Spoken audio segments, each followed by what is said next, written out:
Welcome to Apple Core, a podcast about the history of Apple. In each episode, we travel back in time to explore the story behind a different Apple product and consider what it tells us about where the company may be heading next. I'm Graham Bauer, a designer, writer, and OG Apple user. I'm Charlie Sorrell, a writer and Apple user, and I was never lost until I tried Apple Maps. Oh, okay. Charlie, this week, as you already know, our subject is Apple Maps. Yes. Anything you want to say about Apple Maps before we get into it? Any starting thoughts? Yeah, my starting thought is that recently, in the last year, they've become not too bad. Okay. But they are still very annoying to use. Okay, and why are they annoying? It's the UI. Do you want me to get into this right now? Oh, okay, no, okay. Yeah, we'll save that because we are going to get into that. If you would like to support the show, you can do that by checking out our brand new merch store on TeePublic. We've got t-shirts, sweatshirts, hoodies, tote bags, mugs, and much more featuring retro geek designs by yours truly, and we'll include a link to that in the show notes. Some of that merch is really cool. So some of those designs are really nice. Which one in particular is your style? I like the saving t-shirt. The what? The t-shirt about saving. Oh, save as you go. Save as you go, yeah. So the original Apple Maps app shipped with the first iPhone in 2007. It was powered by data from Google, and it became an indispensable part of iOS. But with the launch of the first Android phone in 2010, Google started withholding essential features from the iPhone, like turn-by-turn directions, while demanding greater control over the design of the Maps app. So Apple needed to find an alternative to Google Maps, but that was a tall order. Apple attempted to replicate Google Maps in a matter of months. Unsurprisingly, the results were far from perfect. The fallout from the Apple Maps launch led to a rare apology from Tim Cook and the departure of one of Apple's most indispensable software engineers. But with the benefit of hindsight, the wisdom of Apple's move into mapping has become clear. It enabled Apple to compete head-on with Android while kickstarting the company's move into services, which today represents over a quarter of the company's revenue. I'm hesitating, Charlie, because I'm sure you're going to disagree with something I said there, and I wanted to give you an opportunity to say, but on the contrary. No, I don't disagree with any of that. I think Apple had to... I mean, maps are important. Maps is one of the most important things about a phone. Yeah, so I agree with that part. They definitely had to do that, and it was kind of strange that they got so caught on the hop. They really did seem like they had to rush out a replacement because they had a deal with Google to use the maps. Was it the end of the contract? According to The Verge, the contract had another year to run. Apple decided to kill it early. But yeah, we will get into that. But that's interesting. It sounds like maybe we're not going to disagree as much as I thought we might. I was looking forward to getting into an argument, but maybe today we won't have one. I just don't think it was very good. It's definitely a lot better now, but it's taken way, and outside of the Bay Area, it's taken way too long to get any features. But we're going to, carry on. Get back to the history. Well, as we normally do, Charlie, I thought we'd get started with a little teaser question for you. Very good. That's my favorite part. Yeah.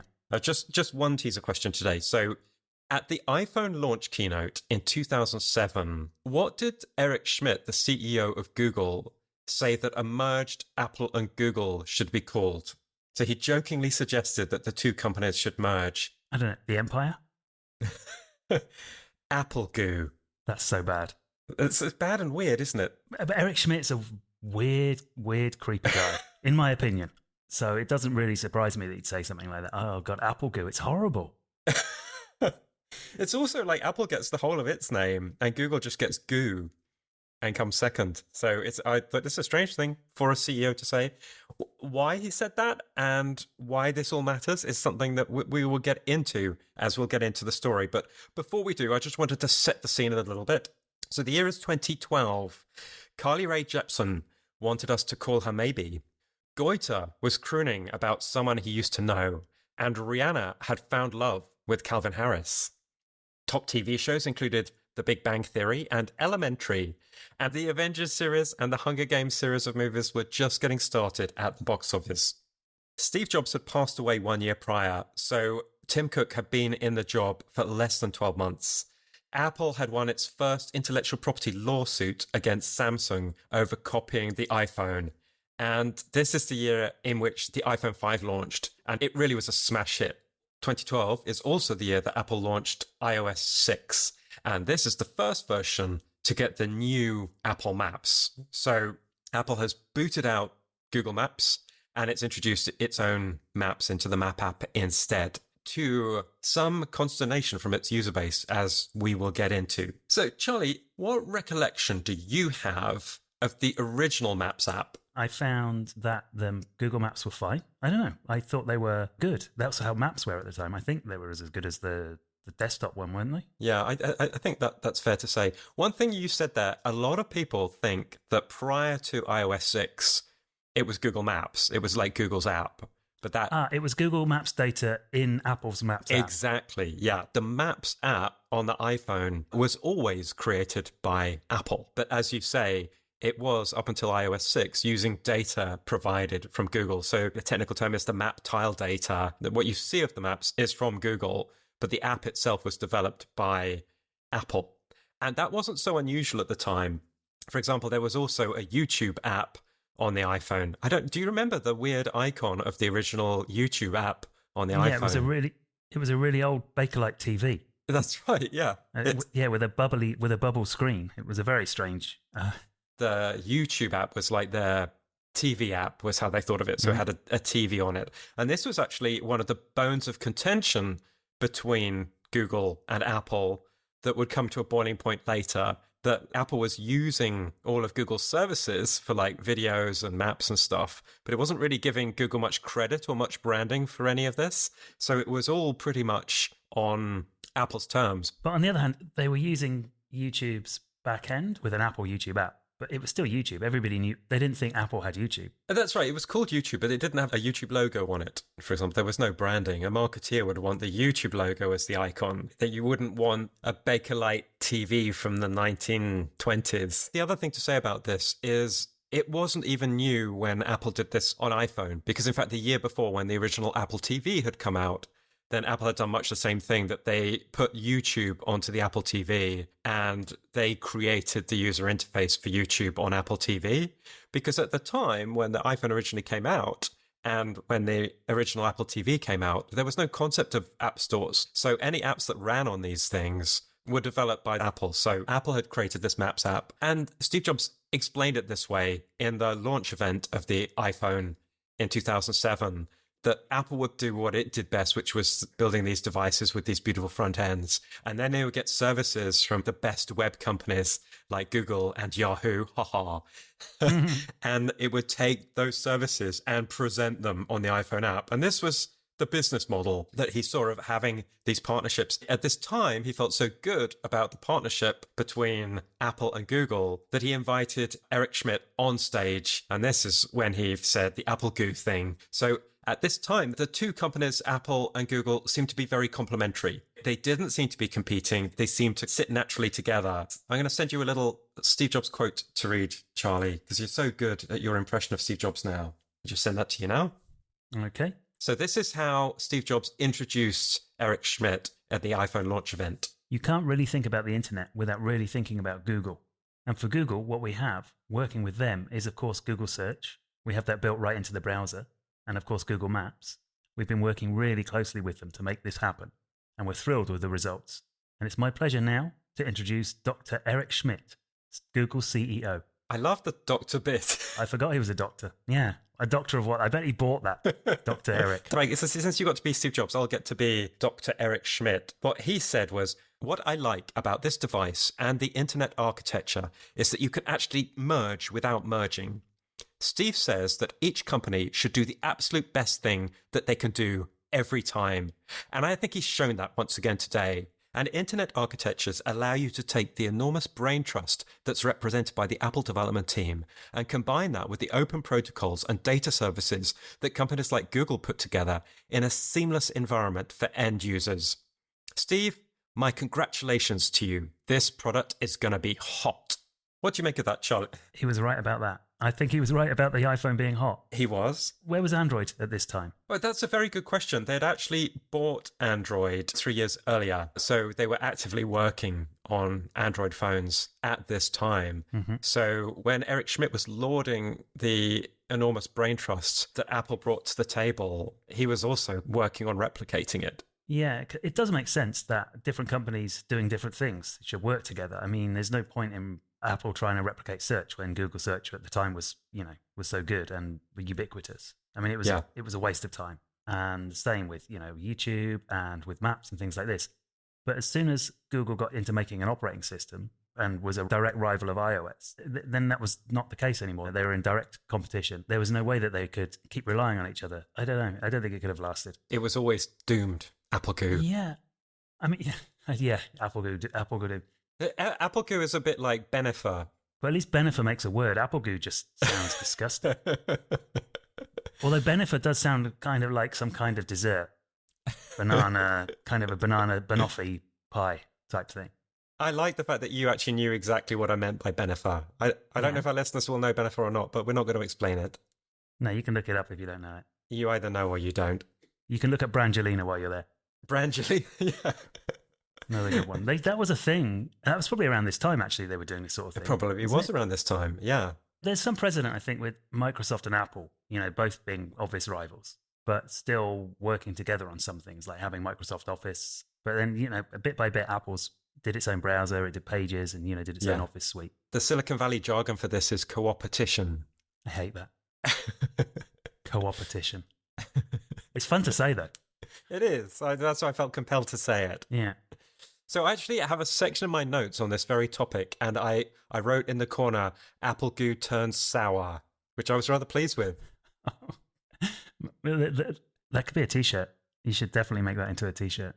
Just looking at the history of this, Larry Page and Sergey Brin, the founders of Google, were big fans of Apple, and Brin was actually a friend of Steve Jobs. In line with that close friendship, in 2006, Eric Schmidt joined Apple's board, and Bill Campbell was one of the original board directors of Apple. Oh, yeah. And he was a close personal friend of Steve Jobs, and he was actually the executive coach for the senior team at Google. Right. So he created very close ties between Google and Apple. And I think in these early days, their interests were very much aligned. Microsoft was the really dominant platform owner, that everyone was using Internet Explorer on Windows. And when I say everyone, not everyone. I was certainly using Macs back then. But if you look, and here I'm talking about the early aughts, if you look at the browser stats from back then, it was shocking. It was like 95% of people were using Internet Explorer on Windows. Microsoft was the massively dominant player. And so what you had with Google and Apple is two companies that had a shared interest in pushing for open standards and interoperability, because there was a real risk that Microsoft would try to shut Google out of its platform and promote its own search engine, which at the time was called MSN. It later became Bing. There was every incentive for Microsoft to make life difficult for Google and to be a gatekeeper. Microsoft at the time was trying to, the term was embrace and extend, right? Oh, they extinguish. Embrace, extend, extinguish. They wanted to take these standards-based things, but then just add extra rich touches that you could only get on Windows to make it Windows proprietary. And at the time then, it was strongly in Apple and Google's interest for that not to happen. So those two companies at that point were pushing open standards. It's similar to how, with Microsoft as a dominant platform, Apple would have to be able to read doc files. Yes. And if it came up with a word processor, it'd have to be able to open Office files, which is why things like TextEdit would use RTF. Yeah. Because this is an open format. You want to promote these open formats because otherwise people get locked into Microsoft. And if Microsoft doesn't put software on your computer platform, then you're kind of out. Yeah. So these two companies, their interests were aligned. They both wanted to push open standards. They were massive, but they were still challenger brands relative to Microsoft. But things started to change as the iPhone took off. Then Apple started looking to Google more like the new Microsoft. And this meant that Android, which had initially been one of their many projects, and Google famously has all these different moonshot projects, it's doing lots of things. I don't think initially Android was seen as such a key strategic asset as it later became, as iPhone took off, smartphones were taking off as a category, and they were clearly becoming very important. And Apple was starting to dominate. And I think at this point, Google realized we can't afford to allow Apple to become the new Microsoft in this emerging area of smartphones.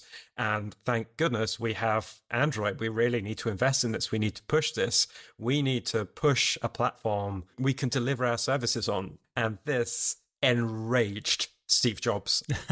In an Apple Goo meeting, or meeting between Apple and Google executives in 2008, 1 year after the iPhone had launched, Steve warned that if Google added multi-touch to Android, he would sue Google. So initially, they played nice. The first Android handset didn't initially have multi-touch, so it could only accept one tap at a time. And that was because Steve Jobs threatened to sue if they added multi-touch where you could pinch to zoom and that kind of thing. 1 year later, 2009, Google launches a service called Google Voice. And Apple won't allow Google to launch Google Voice on the App Store, citing privacy concerns.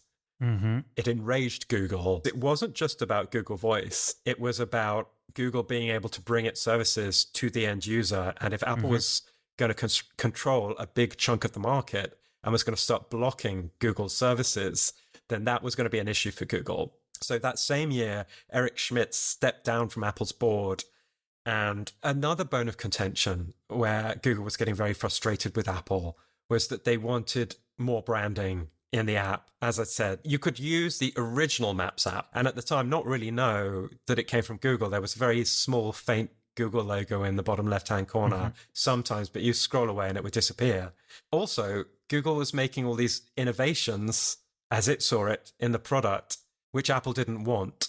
So, for example, they had this service called Google Latitude, which was the equivalent in its day of Apple's Find My app, so you could share your location with friends and family. And they wanted Apple to include that in Apple's Maps app. I mean, I can see it from both points of view. From Apple's point of view, it's like, yeah, we don't want this in our Maps app.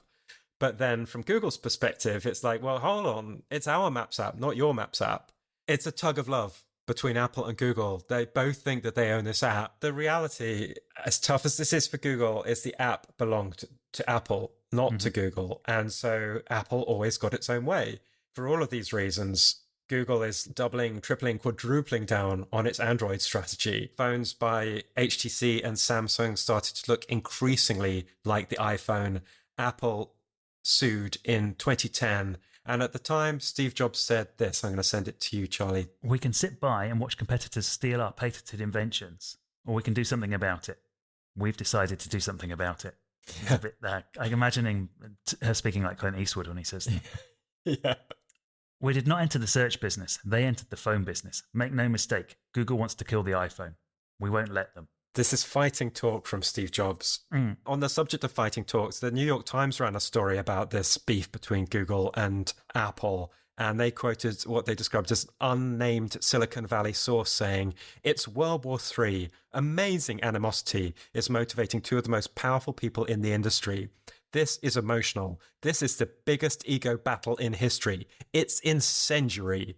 From following Steve Jobs for years and reading everything I've ever been able to find on the subject of Steve Jobs, I think that sounds exactly true. I think Steve Jobs was absolutely furious. I think that betrayal is very triggering for Steve Jobs. And so I think the fact that he had invited Eric Schmidt up on stage to share in what was to Steve Jobs the high point of his career when he launched the iPhone in 2007, only to find like a couple of years later, Eric Schmidt had been working on Android and was now trying to kill the iPhone, Steve Jobs' most cherished product. I mean, this might have been the final straw, but there was something else that was going on, which is Google had come up with this thing called Google Maps Navigation.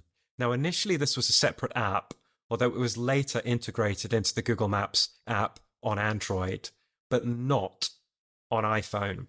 And this, I think, is what resulted in the timings that we're going to look at of when Apple decided to ditch Google Maps. So is this when Google added turn-by-turn directions to Exactly. Maps? I've got an interesting story about this. So I used to cover every year the Mobile World Congress in Barcelona. Okay. For Wired and then later for other publications. And one year I was there and the guy pulled me over. This would happen a lot. You'd be wearing a press badge so people would grab you.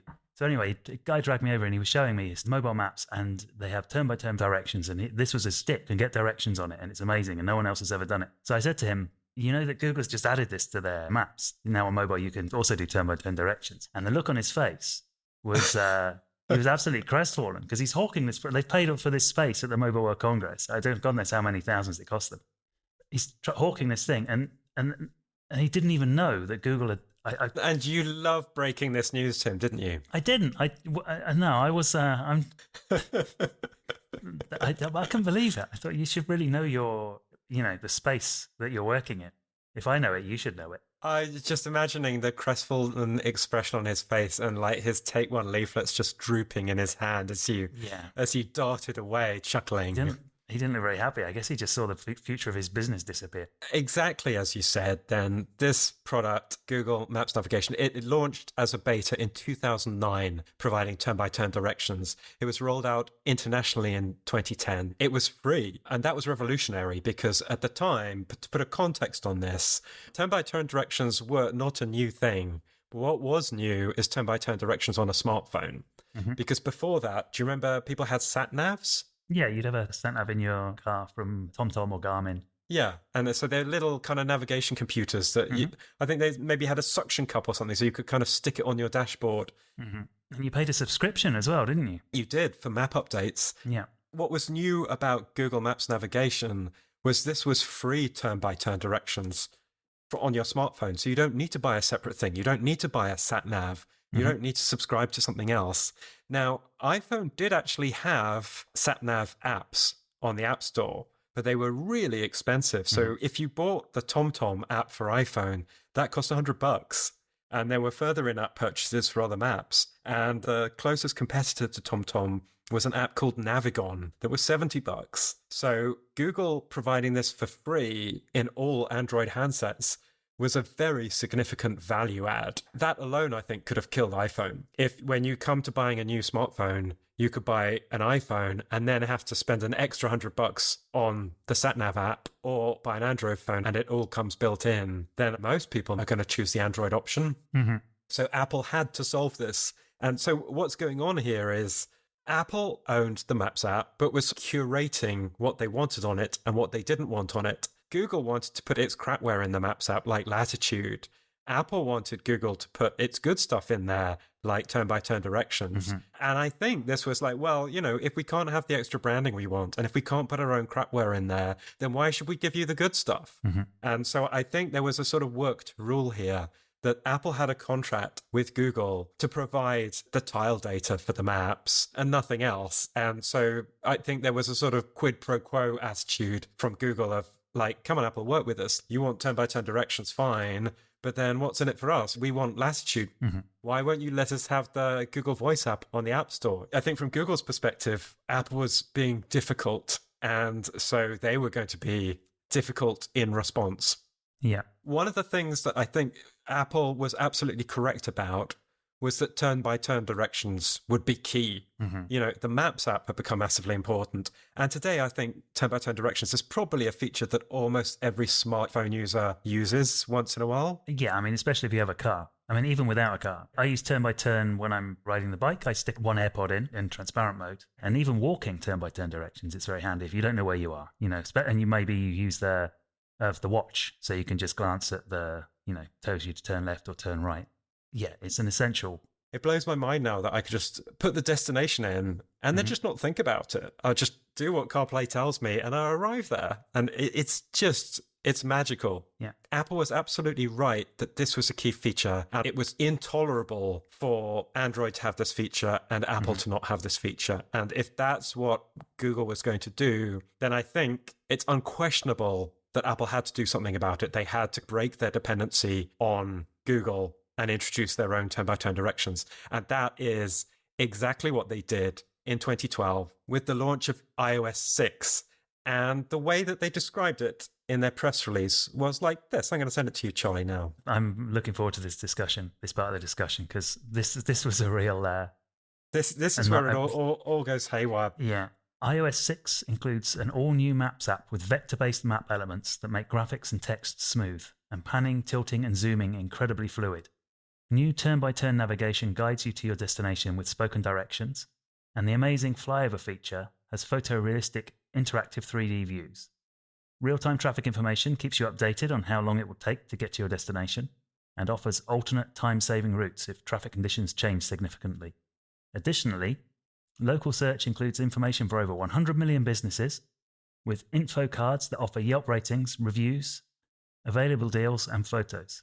I didn't know that all of this was in the Maps app from the beginning. Yeah, it's incredible. Yeah, I remember the vector-based elements being very good because previously you mentioned tile, so it would actually be a little image. I don't know if it's a JPEG or a PNG or something, but a little images would be. And if you at different scales of the map, you'd have to have different images. I mean, you could scale them a certain amount, but then once you jumped out further, you'd have to get a different image. So it meant a lot of downloading of assets. And whereas with vector-based, it could kind of be done on the fly. You just have to have the data, and it could render the map right there on your phone. No, so that was big. Yeah, and that rendering of vectors is always something that OS 10 and iOS, as being based on OS 10, excelled at. It's just so brilliant at doing these silky smooth vector rendering. So it did look stunning. Yeah, and you could do things like like twisting it around. All the labels would look nice. Yeah, zooming in and out, and also it meant that the downloads were way smaller. And I'm also surprised that Flyover was in there. I thought Flyover came later. Flyover was one of the tentpole features. So what Flyover was, if you go into the 3D satellite view in Maps and you look at a city or something and all the buildings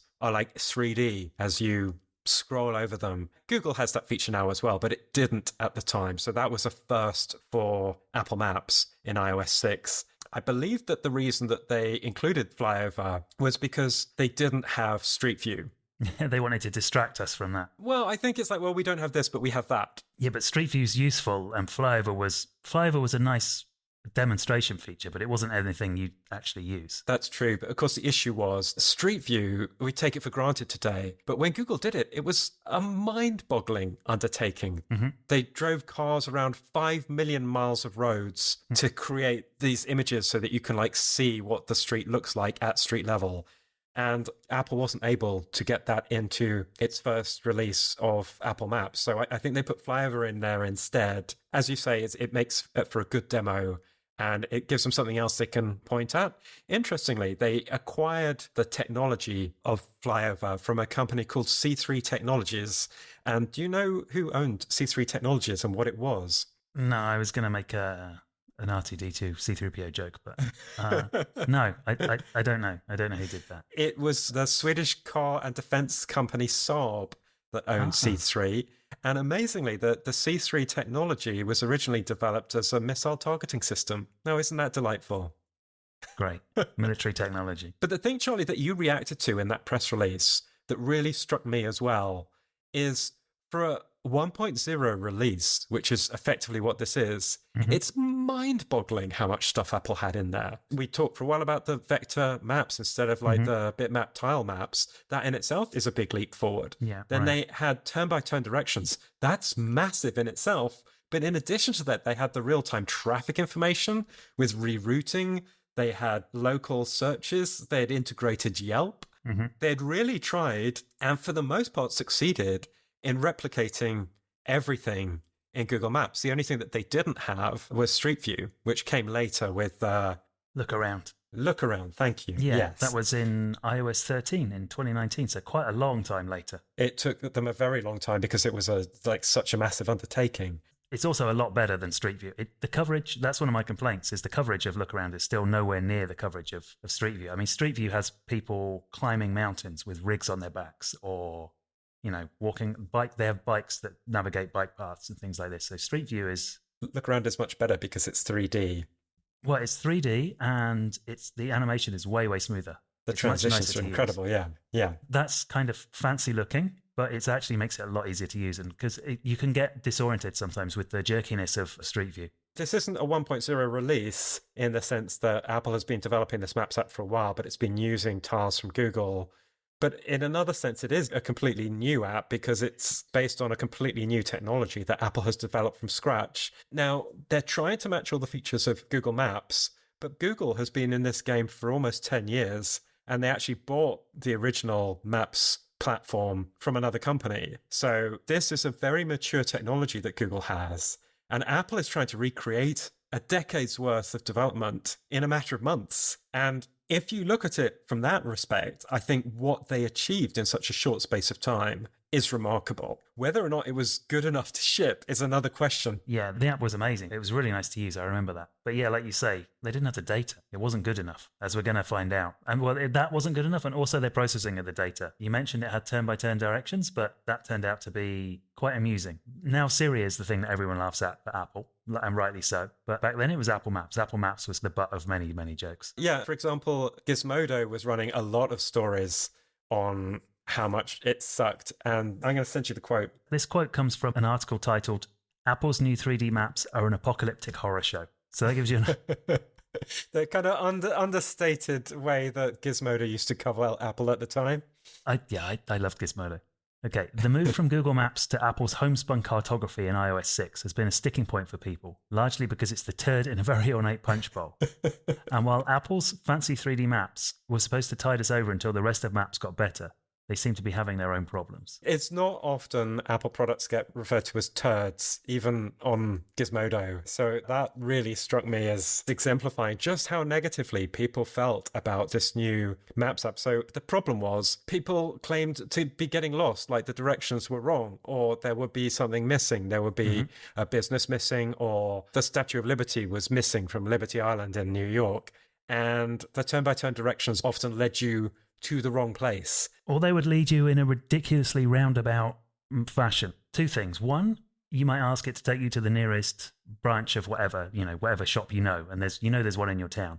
And it would send you to one to another town that's, like 100 miles away. Oh, that's true, yeah. And another one it would be sending you to the right place, but you might end up going a long, long way around to somewhere that was just a few hundred meters away. Or alternatively, it would try and make you drive through a river, straight across a river where there was no bridge. I remember reading lots of stories on Twitter and in articles in bloggers. It was always fun to post a picture of somebody's ridiculous Apple Maps route. I think also one of the issues was if you were zoomed in on a very particular location, like I'm zoomed in on Barcelona and I search for Montserrat, and then you'd expect to see the mountains near Barcelona called Montserrat, but it might take you to a bar in California called Montserrat. Yeah. And like literally you watch the camera zoom out and take you all the way to California and zoom back in again. And like that is very clearly not the Montserrat that I was looking for. So it didn't have that sort of... It still does that now, though, that kind of thing.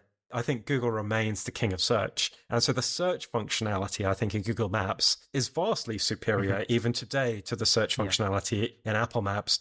I think where Google is so clever is they use all of this data from all the searches that people conduct to work out what searches mean, so they will look at when you search for something, then which thing did you click on? And they'll use that to inform subsequent searches in terms of which of the results were the best results. They do so many of those things. And I think even now Apple only scratches the surface of just how smart you can make search to anticipate precisely what the user is looking for. A lot of it might be down to the fact that Google is very happy to harvest as much data as possible from its users, whereas Apple is more reticent to do that kind of thing. That's true. Yeah. Personally, at this time, I just accepted the switch. I'd used Apple's Maps app with Google Maps for years. And when it switched, I was living in London at the time. And I would say from having spent a fair bit of time in New York, lived in London and Stockholm and Barcelona in Spain. And the further you get away from the English-speaking world, the worse Apple's data becomes. So actually, if you're in London, you get an almost New York quality Apple Maps. If you're in New York, Apple Maps is mind-blowingly good. Like now, one of the things I find incredible is if I want like walking and transit directions from Brooklyn to uptown Manhattan, it will tell me which subway lines to take, but it will even give me walking directions through subway stations. Yeah. Take this turn down this corridor, and it's incredible. It's just amazing. But it's not like that if you're in Stockholm or Barcelona. Then you get a weak source by comparison. London has got a lot better. Now London actually... The London Underground support is pretty incredible. It's almost as good as the New York subway. I think a lot of that is probably down to kind of the dog food aspect. If you live in the Bay Area, which Apple's engineers do, because I they imagine have to. it's perfect there, Exactly. right? And they put that, so everyone's complaining about Apple Maps. I'm like, what are you talking about? It's amazing. Stop whining. And they're cycling along, getting amazing bike directions. Meanwhile, here in Barcelona, I think it was just this year or last year, we got bike directions. Finally. Yeah. I mean, they're good. They're really good, actually. But it took It took a so very long to long get time. Going back to when this first came out and I was living in London, I was running the London Marathon just a month after it had come out. And I was looking for the start line. Humble brag. I run a lot of marathons, Charlie. Yeah. I used Apple Maps to get to the start line and it was absolutely fine. And I thought it wasn't, to be honest, that different. You probably could have followed the crowds, though, no? It probably wasn't too hard to find it. Well, yeah, but I had to get to East London. I didn't used to go there very often. I was a West London boy. Oh, so God. getting there involved transit and all this kind of thing.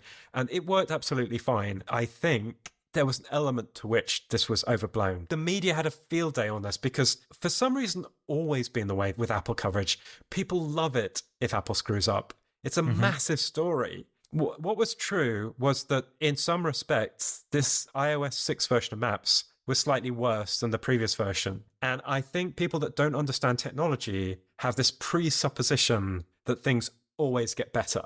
And in fact, that it's not always the case. It's rarely the case, in fact, with technology. Often in technology, you have to take a step backwards to take a step forwards. It does happen that way sometimes with technology. If you need to refactor something, I think refactoring is a tech euphemism for rewriting because no one likes to admit that they've rewritten something. But sometimes you just have to go back to the basics, build something from the ground up. And then you do need to release a minimum viable product. So something that we've talked about in a previous episode is retro. Do you remember that? Yeah, it was what Scooby says to Shaggy when something's going to go wrong. No?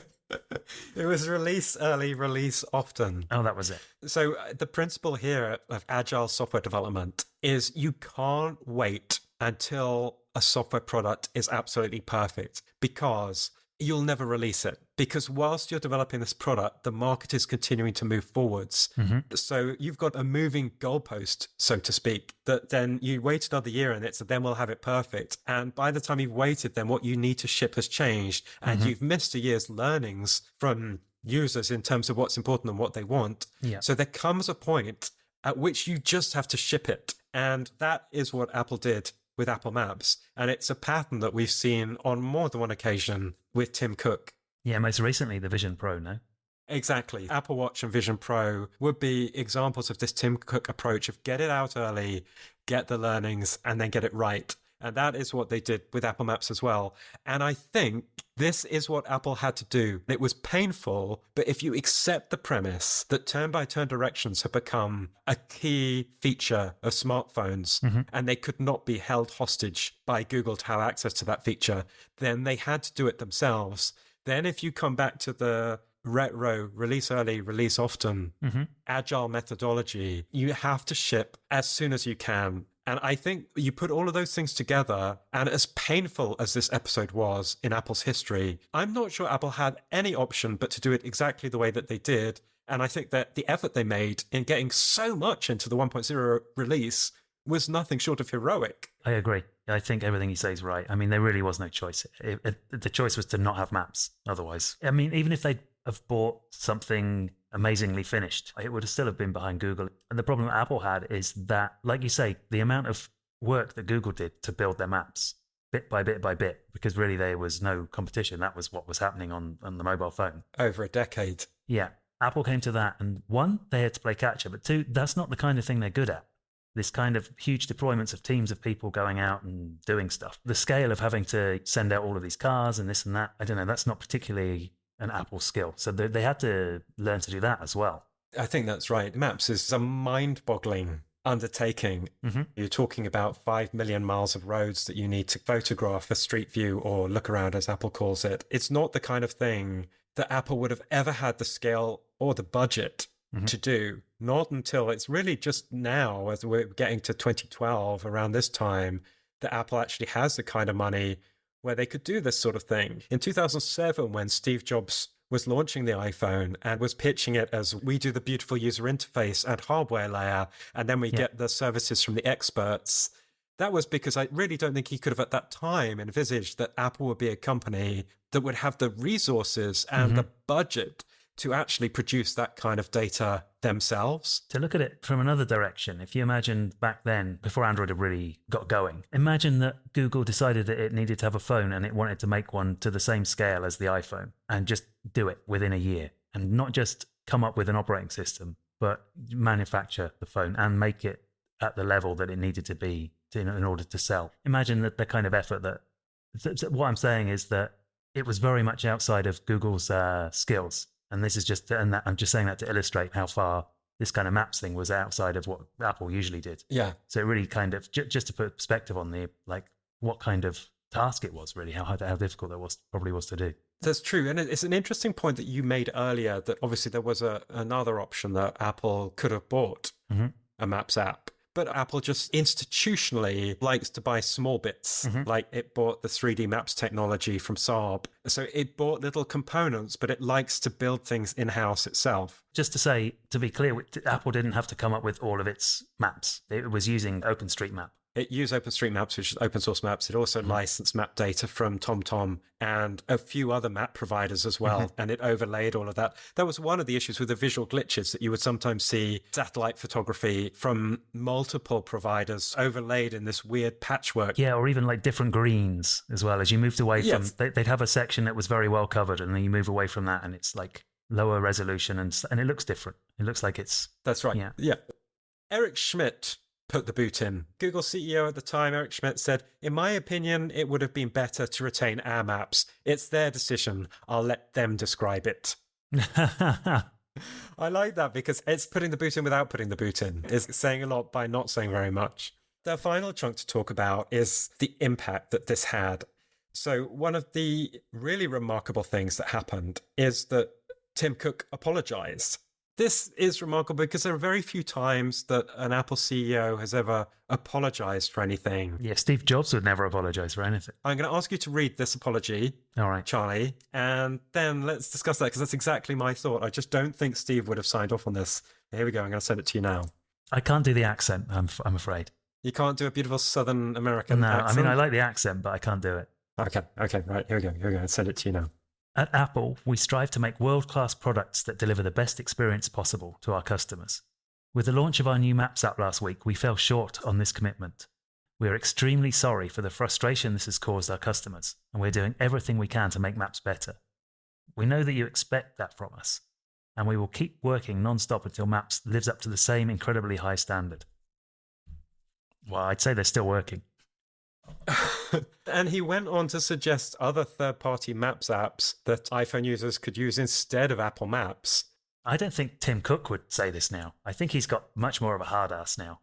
Yeah, that's interesting. Maybe you're right. It was just 2 years prior, that there was the Antenna Gate issue, which Steve Jobs handled very differently. Steve Jobs was still the CEO when the iPhone 4 came out with Antenna Gate, and people were saying that iPhone 4 was dropping calls.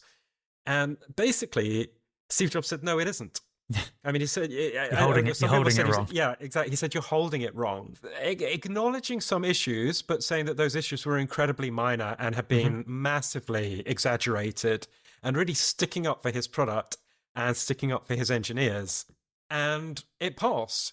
To me, the obvious Steve Jobs PR approach would be to say, well, look, hey, we've developed this Maps app. We actually think it's light years ahead of anyone else's Maps app. It has real vector graphics. It's beautiful. It has this stunning 3D flyover feature. We think it's gorgeous, and we know that our users are going to love it too. But if you're not happy, then sure, use another Maps app. It's the great thing that we have the world's leading app store. He would have said all of that, but instead of saying, hey, use another app or something, he'd have picked something that Google Maps does better and made it look like it was dumb. Here, I think Tim Cook blinked. Steve Jobs never blinked. And I'm not sure that Tim Cook blinks so often anymore, but I feel like he flubbed this a bit because I genuinely think, looking back, that his team did an incredible job with Maps on iOS 6. And I feel like he threw them under a bus a bit. Richard Williamson was the head of the Maps team, and he got the boot. Harsh. I think it was harsh. They would have been burning the candle at both ends, you know. Were you going to say working their asses off? Yeah, they were working their butts off on this thing. They got it out the door, and in many respects, it was incredible. And then someone has to take the rap for this without knowing any inside information. It doesn't seem very fair that he got the boot. So Richard Williamson reported into Scott Forstall. So Scott Forstall at this point had become very senior at Apple. He was responsible for lots of different divisions, including the Apple Maps project, which was under his wing. And the story goes that Tim Cook had wanted Scott Forstall to sign the letter of apology, and Scott Forstall refused. Yeah. So the story goes, that's why Tim Cook fired him. A few things with that which I don't believe. Number one is the kind of apology that it was could only have ever come from the CEO of a company. Yeah. Because even though like Apple followers like myself knew who Scott Forstall was, the great unwashed public have got no idea who this guy is. No. If Tim Cook really wanted to reach out to his users and say, sorry guys, we screwed up on this, but we're going to sort it out, he had to do that himself. And I think going back over what we discussed about what an incredible job the team had done with iOS 6, I think what we see is Scott Forstall sticking up for his team. Like, no, I refuse to apologize for the excellent work that they've done. So I'm not sure. I could imagine that it would be a contributing factor in Tim Cook asking Scott Forstall to leave. Yeah, or possibly an excuse for if maybe he wanted to get rid of him. Well, so Adam Lashinsky wrote a book that was very big around this time called Inside Apple. Do you remember that? Yeah. Inside Apple described Forstall as the CEO in waiting. And the way that Lashinsky described him was, he's a sharp, down-to-earth and talented engineer and a more than decent presenter. He's the total package.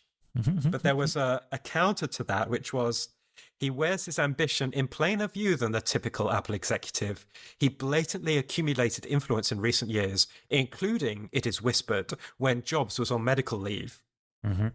So I think this is why he ran out of runway with Tim Cook's patience, in that he was very ambitious.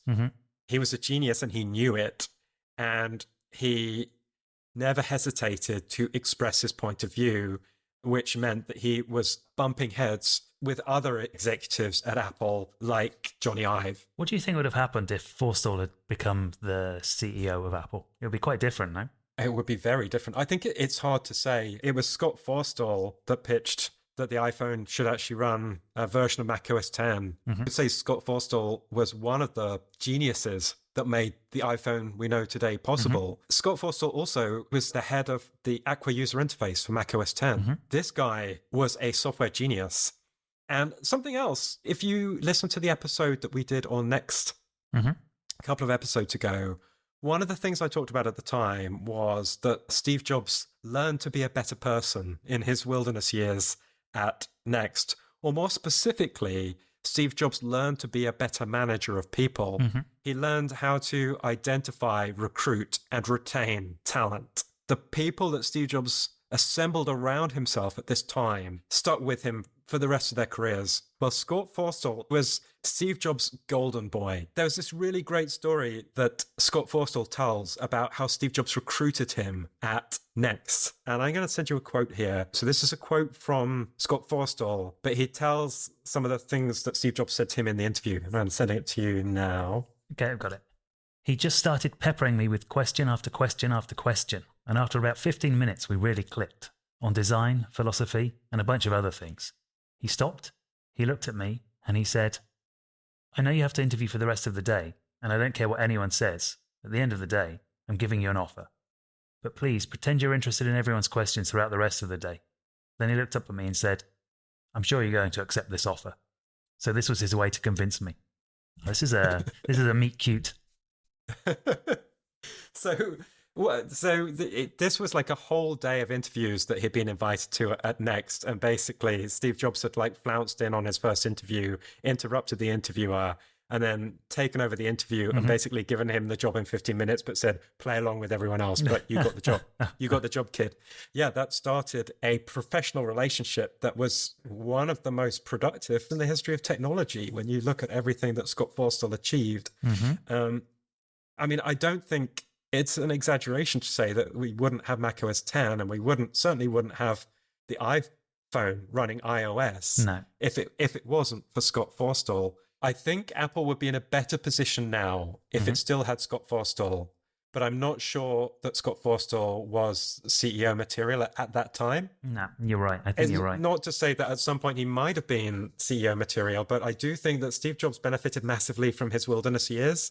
He mellowed just a tiny bit, not a lot, I think one of the things you could see that Steve Jobs would do in his later years, his second coming at Apple, was he would pause and reflect and listen to a lot of opinions and form a point of view. Whereas I think in the early days, Steve Jobs would be much quicker and much more forceful in dismissing people as bozos versus... Mercurial is the word that's usually used for this, no? I think so. I don't think Forstall had that sort of wilderness years that Steve Jobs had that maybe polished his management skills. Yeah, that's right. I think, but what you say about Apple would be better off with him there still.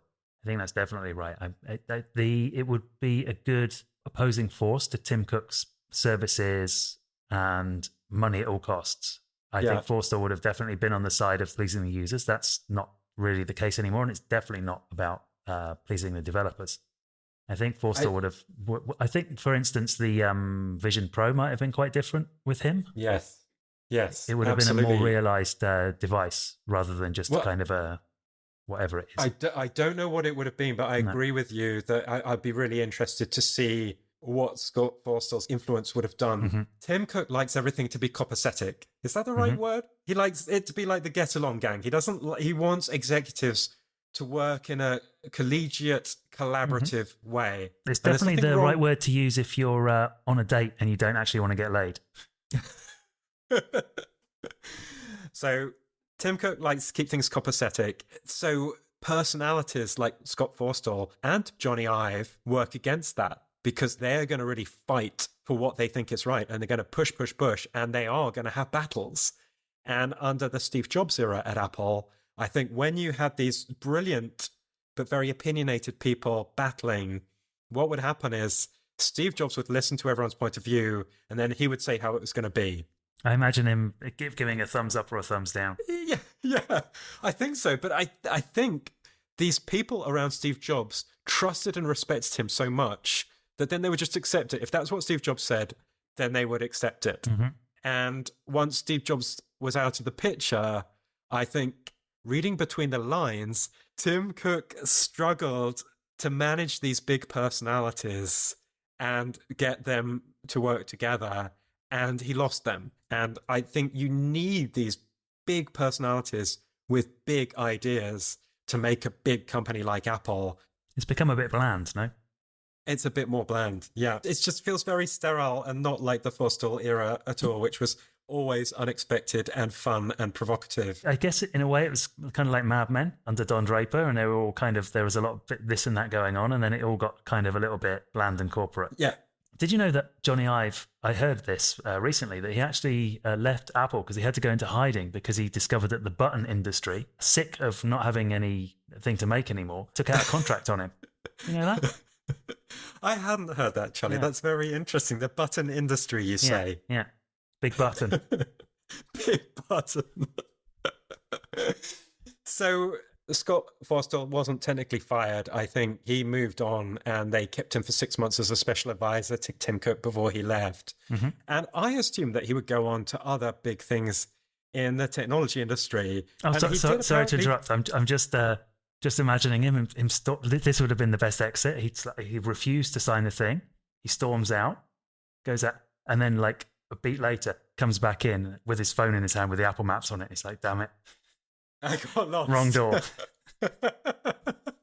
So I assumed that when he finally did manage to find his way home, he would then do other big things in the technology industry, but it didn't work out that way. Do you know what he ended up doing? I can't remember what Forstall did. He went off and he did gardening leave, no? For a year or two. Yeah, but then he went on to produce Tony Award-winning Broadway musicals with his wife, Molly Forstall. And those included Fun Home, which was about a lesbian who tried to unlock the secrets of her closeted gay father, and Eclipsed, about a group of women who survived the Liberian Civil War. Okay. And were they good? Well, they won Tony Awards. Okay.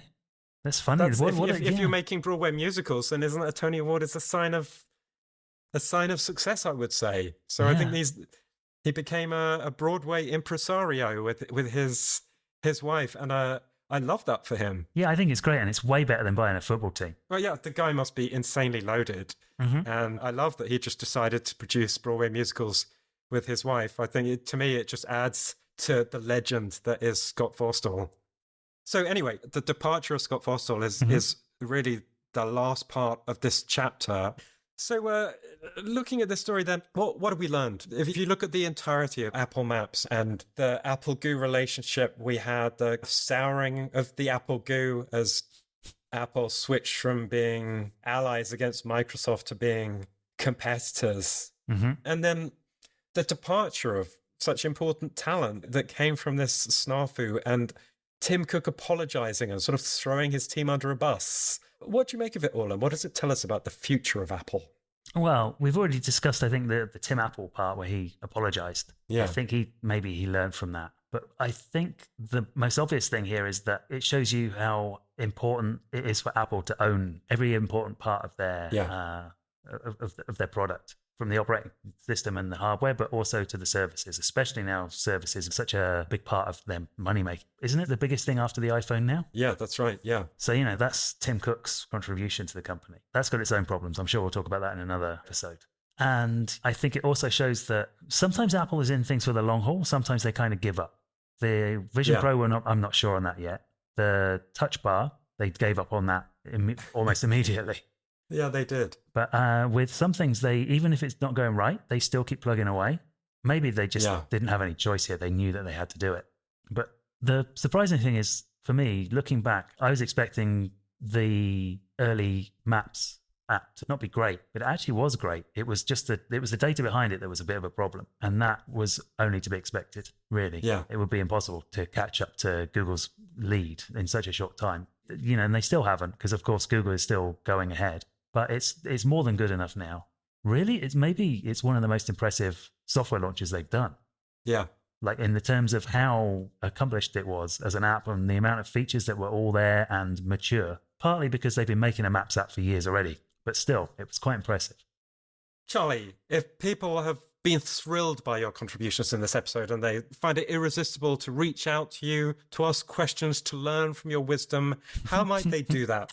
You can find me on Mastodon at Mr. Charlie at indieweb.social. That's the best place.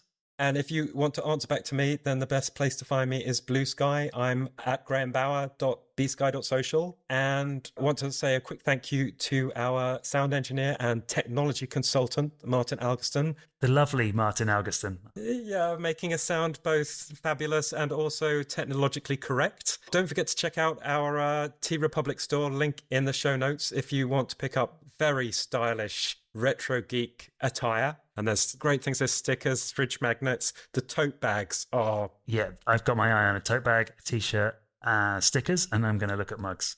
Yes. So with that, plug until next time, bye-bye. Bye.